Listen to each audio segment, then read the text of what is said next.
To an honor to introduce someone who has been leading the charge on common sense immigration solutions in Congress.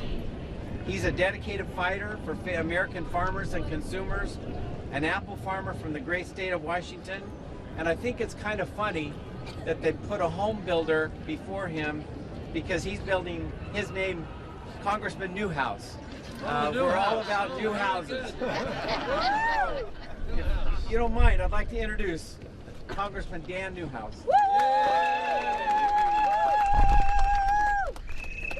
I'm sure that was no coincidence. It just happened on purpose. Good morning, everybody.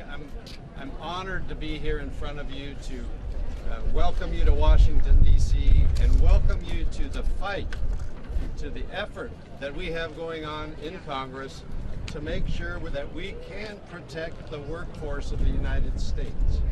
Immigrant workers are the most important workers that we have. They truly are, because without them, from my perspective, we would not have an agricultural industry. I'm a farmer from as you heard, from the great state of Washington. We depend on immigrant workers to make sure that all of you have food on the table when you sit down to eat with your families. It is one of the most basic industries that you can think of. And without a workforce, we are truly putting ourselves at risk.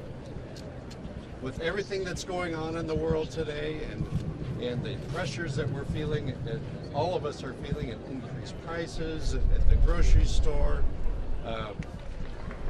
one thing that we have to do that will help keep those prices from continuing to rise is ensure that American agriculture has a legal workforce. It's a requirement. It's a necessity. I, along with many others in Congress, and I should shout out some of their names. I just left a meeting with Congresswoman Zoe Lofgren from California, Congressman Mike Simpson from Idaho. The list is long of the people that are engaged in this effort to make sure that agriculture has a dependable workforce on into the future that is legal, that we can be proud of the fact that we employ people that are in this country legally. That's what we all want, the workers and the employers. So we have to continue to do that.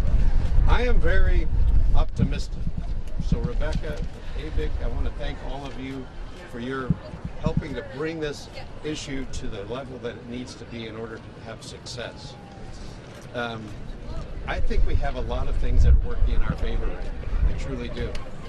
The current administration, President Trump, has made it his priority to bring down grocery prices. My answer to that, make sure that we have a legal, dependable workforce. That's very, very basic. Secure the workforce. A year ago, as you heard, the border was in crisis.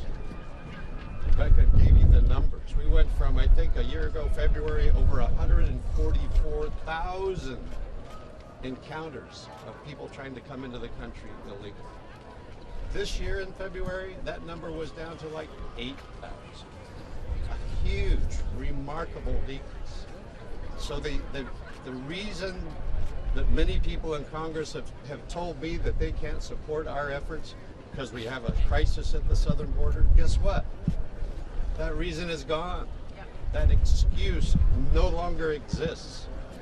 So I think we have an opportunity in front of us to make sure that our workforce in agriculture and in many other aspects of our economy can be here legally. And the third reason I'm so optimistic is, over the last several years, members of the agricultural community, both on the labor side and the employer side, have been doing what is key to making our system work. And you know what that is? They are making their voices heard to their members of Congress. People understand now how important this issue is, how important it is to food security, as I mentioned, but national security as well. So for those reasons, I want to thank you for being here. I want to thank you for helping elevate this issue, for getting the word out, because I truly think this is the Congress that we can make it happen. The credit is going to go to everybody that's making the effort to be here in Washington, D.C., to help those of us in Congress who are leading the charge be successful. Thank you very much.